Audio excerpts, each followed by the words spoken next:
ಉಪ್ಪಿನಂಗಡಿ ಗ್ರಾಮದ ಪಂಚಳ ಎಂಬಲ್ಲಿ ಮಾದಕ ದ್ರವ್ಯ ಎಂಡಿಎಂಎ ಮಾರಾಟ ಮಾಡುತ್ತಿದ್ದ ವ್ಯಕ್ತಿಯನ್ನ ಪೊಲೀಸರು ಬಂಧಿಸಿ 3,000 ರೂಪಾಯಿ ಮೌಲ್ಯದ 2.16 ಗ್ರಾಂ ಎಂಡಿಎಂಎ, 45,000 ರೂಪಾಯಿ ಮೌಲ್ಯದ ಐಫೋನ್ ಮತ್ತು 1,000 ರೂಪಾಯಿ ಮೌಲ್ಯದ ಸ್ಯಾಮ್ಸಂಗ್ ಕೀಪ್ಯಾಡ್ ಮೊಬೈಲ್ ಸೇರಿದಂತೆ ಒಟ್ಟು 49,000 ರೂಪಾಯಿ ಮೌಲ್ಯದ ಸೊತ್ತುಗಳನ್ನು ವಶಪಡಿಸಿಕೊಂಡಿದ್ದಾರೆ.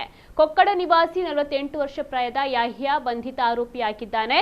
ಉಪ್ಪಿನಂಗಡಿ ಪೊಲೀಸರು ಪಂಚಳ ಎಂಬಲ್ಲಿ ರೌಂಡ್ಸ್ ಕರ್ತವ್ಯದಲ್ಲಿದ್ದಾಗ ಅನುಮಾನಾಸ್ಪದವಾಗಿ ಕಂಡು ಬಂದಿದ್ದ ಯಾಹ್ಯಾ ಕೊಕ್ಕಡನನ್ನ ವಿಚಾರಿಸಿದಾಗ ಆತ ಎಂಡಿಎಂಎ ಹೊಂದಿರುವುದಾಗಿ ಒಪ್ಪಿಕೊಂಡಿದ್ದಾನೆ ಎಂಬುದಾಗಿ ಪೊಲೀಸರು ತಿಳಿಸಿದ್ದಾರೆ. ಉಪ್ಪಿನಂಗಡಿ ಪೊಲೀಸರು ಎನ್ಡಿಪಿಎಸ್ ಕಾಯ್ದೆಯಡಿ ಪ್ರಕರಣವನ್ನು ದಾಖಲಿಸಿಕೊಂಡು ತನಿಖೆಯನ್ನು ನಡೆಸುತ್ತಿದ್ದಾರೆ.